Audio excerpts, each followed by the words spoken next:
watching some Tokyo Drift and you got inspired. You want to drift like the cool kids, but you don't want to go outside. H1Z1's the next best thing, and I can teach you how to drift in no time.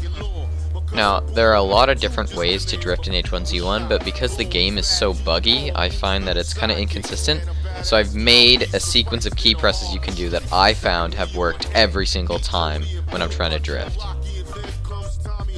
Step 1, while driving, is you either hit the A or the D key depending on which way you want to turn.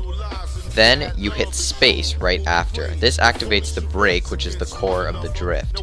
Lastly, you hit shift, or whatever your boost button is, and you will start drifting.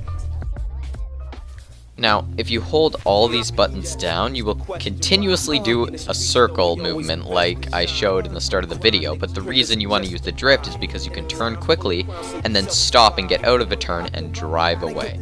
So this might take some practice, but I recommend either in pre-game or when you have a car to just practice doing some turns. At first you'll probably overturn and then you'll turn a little less, but gradually you'll figure out how to hit the turns perfectly and you'll be a master drifter.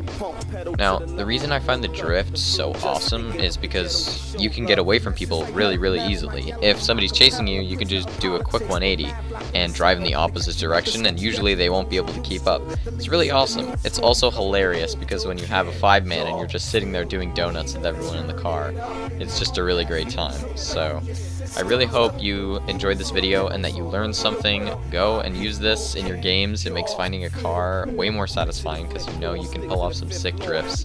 Leave a like if you enjoyed. Thanks for watching.